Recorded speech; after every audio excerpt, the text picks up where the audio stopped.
If a customer has preconceived expectations from you, then what would those be? What would be on the top of your list of expectations you have when you do business with a company? These are a combination of the psychological and service needs of the customer. These should be met within the guidelines of your organization, as we touched on already. What are your specific expectations of a CSR when you are the customer making the call? Which one would be at the top of your list? Number 1, respect from the CSR. Even if you end up buying a product they're selling, you have an immediate expectation to feel respected as a customer. Even if you end up buying a product they're selling, you'll feel a little cheated if you sense that the person is just treating you like another caller, or you even call and buy again. However, your first impression is set and your expectations are lowered. They place themselves in a lower category in your mind because they didn't meet all your expectations. You decided that they aren't capable of meeting your needs, but maybe they do provide a service that you need. It's a difference of why you separate a fast food restaurant in your mind from a nice meal where you sit down and enjoy a higher level of service, even though it costs more. Each business competes in a class. Not all businesses enjoy the class their customers put them into. Their service has brought them from the special occasion dinner to a more simplified offering, even if the company really offers all the service and quality of their competitor that has that better reputation. Again, this is customer relations, which means showing your customer respect, which gets you closer to being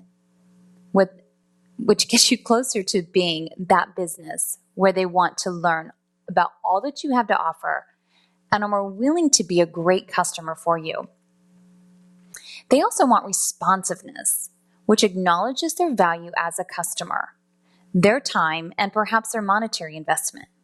This also requires a CSR to be relatable and professional, which we'll also discuss in some of the sessions to come.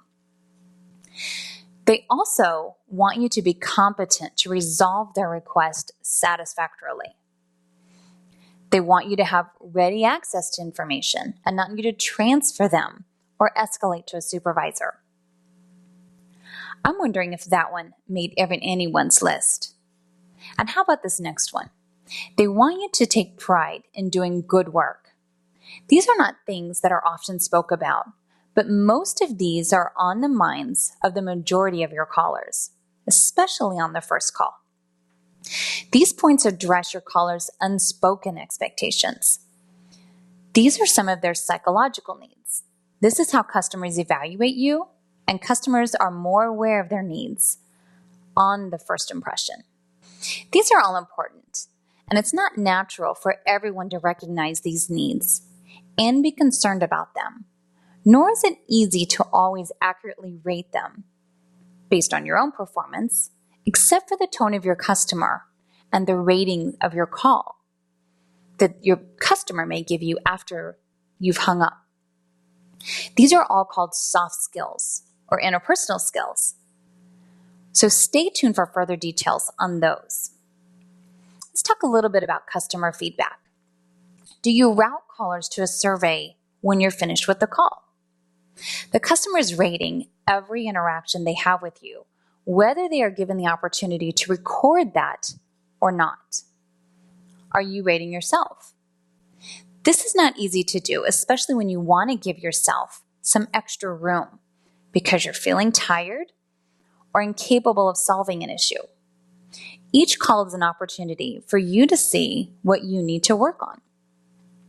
It may not be easy to honestly evaluate yourself, but it's much easier than hearing it from someone else, such as your customer or supervisor, or in writing from survey results or a quality control team. It can be the one call you messed up on that you're monitored on internally, but you did every other call right that day. No one's perfect, but it's still an opportunity to say, I need to work on that. Think about the Olympics as an example for this. The The athletes train hard for 4 years and may lose a medal by 100th of a second. That's what they're trained for, and it slipped out of their hands faster than a person blinks. They're always trying to improve, even though they're already the best in the world at what they do.